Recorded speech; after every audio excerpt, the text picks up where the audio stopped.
About a month after Red Dead Redemption 2 released, I finally got around to playing it, and after hearing about the management of the players and horses' cores, I was concerned that the game would be more of a chore than an enjoyable gaming experience.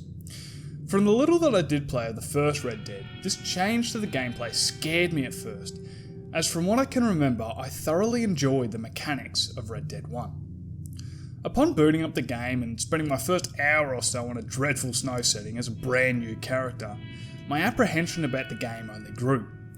I was beginning to worry that it might turn out like my experience with Skyrim, where I simply dropped the game after only a mere 15 minutes of playing it. However, despite my concerns regarding this new character and mechanics, I found myself drawn into playing more and enduring the tedious snow section of the game in hopes that things would progressively get better. And am I grateful that I did so?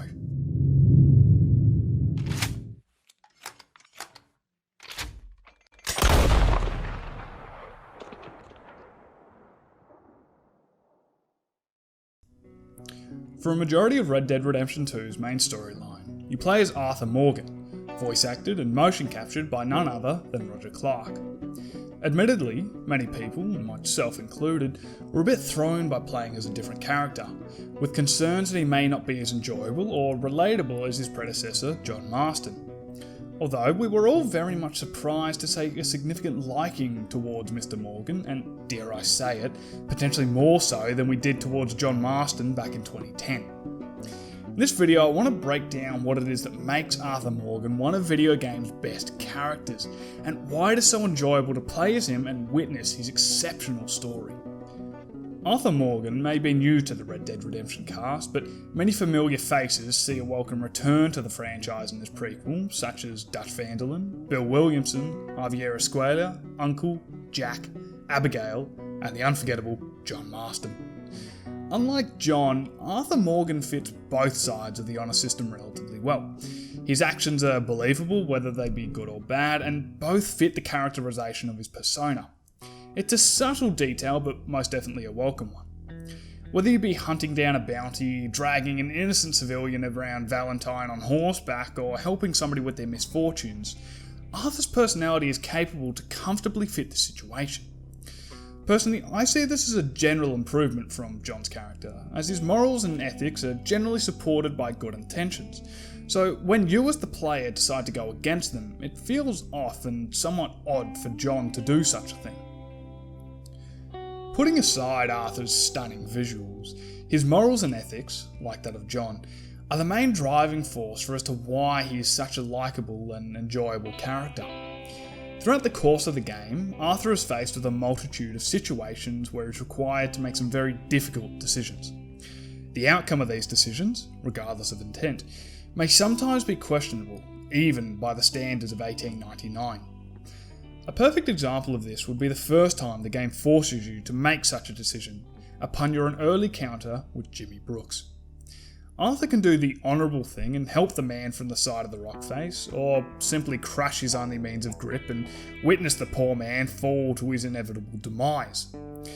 Doing the former, and saving Mr. Brooks, simultaneously shows both sides of Arthur's personality. Arthur has the capacity to do a good deed for the betterment of somebody else, but at the same time morally strong enough to threaten the man to ensure he never speaks about seeing Arthur in Blackwater. A similar scenario is depicted through Arthur's encounters with the Downs family. Initially, he is remorseless and merely doing what must be done for the betterment of his fellow camp members. But skip ahead a few chapters, and his future encounters with the Downs family are more sympathetic and heartfelt, a drastic change from his earlier dealings with them. These changes in Arthur's approaches to situations is what ultimately humanises him, as the guilt of his wrongdoings gets the better of him, forcing him to seek absolution for his actions. But what makes these actions more human is that he isn't doing them for himself. He doesn't want the accolade of being a decent person or the reward of being thanked. He does it so that others may live a better life than him. Similar actions, and displayed more often throughout the main story, is his devotion towards the gang. Arthur is always more than happy, although he may not show it, to help out members of the gang in any way possible. Whether it be as simple as getting a pipe for Dutch or retrieving a book for Jack from a bear-infested shack, Arthur is always more than willing to help these people, as the gang is the closest thing he and the others have to a family. Once again, it is these simple actions that humanise an otherwise digital character, making Arthur almost seem as if he could have or could be a real person. Look at how he interacts with the people around the camp.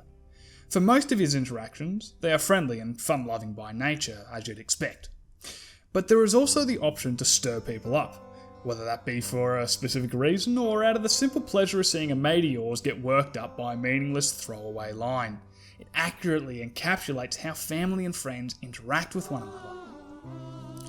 On the flip side of this, there are Arthur's interactions with Micah Bell, which deservingly are mostly negative and hateful. These interactions are believable in their execution and intent, as the player can relate to them and sympathise with why Arthur has done them, creating a stronger connection between you, the player, and Arthur. More times than not, the game lets you decide whether Arthur will be an honourable or dishonourable person, and this is reflected in the game's cutscenes, which will actually play out slightly differently dependent on your level of honour, as well as those you have helped along your way. A potentially minute detail, but it allows you to mould Arthur into the protagonist you want him to be, almost making him a role model for you to look up to depending on how you choose to tackle various situations. Whether Arthur's actions be determined by the player's press of a button or by that of a cutscene, at the end of the day you're always barracking for Arthur in either scenario. This occurs because, well, yes, you'll invest a lot of time playing as Arthur, but also because his actions are always justified by him wanting to do what is best for those he cares for. I cannot think of a single scenario where Arthur lets something cynical get in the way of doing what is best for the game. His motives are clear, as are his ethics, and this is what humanises him and makes him a believable character that you're able to invest and care for, despite being nothing more than a fictional character in a game.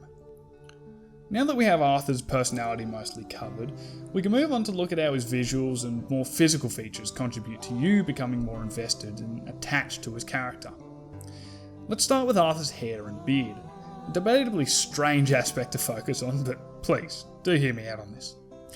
Most will take this feature for granted, as in modern day games we expect that we will have the option to customise our character to suit our liking.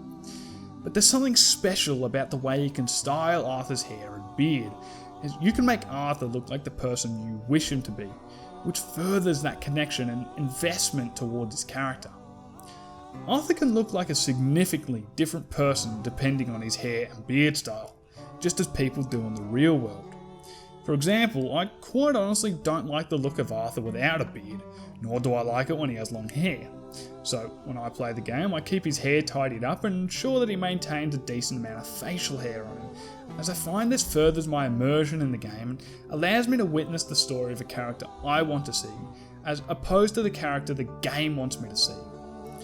The same principles apply for the clothing, as you can dress Arthur to make his aesthetics fit your standards of style. Although both of these game mechanics are taken for granted and have become a mere expectation in modern day gaming, they elevate your immersion and investment with Arthur's character without you even knowing it. I'm sure that during your playthrough of the game you will decide to change some features. You won't exactly know why you desire to change them, but something within you wants Arthur to become more appealing of a character to you. So, without taking much notice, you make Arthur look the way you wish for him to look. It may not seem like all too much at the time of playing the game, but it plays a major role in making Arthur seem more human as opposed to digital to you.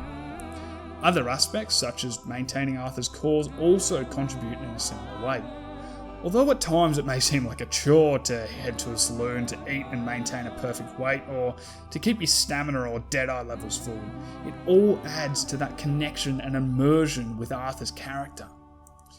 Like the other features I've mentioned, it's a subtle aspect and it's elegantly woven throughout the course of the game, but once more, one that enables you to care and invest yourself into the character of Arthur so much more. So when we take all of Arthur's personal traits and customizable features into account, it's clear as to why Arthur Morgan can be considered one of video games' best characters, as the sheer level of care and attachment that the player develops for Arthur over this 67-hour long campaign can be related to that of how one would care for an actual person. All these subtle factors contribute towards why we, as the player, share Arthur's deep hatred for Micah, invest an unconditional level of trust in Dutch, and desire to see that the Marston family escape from all that is bad in the world completely unscathed.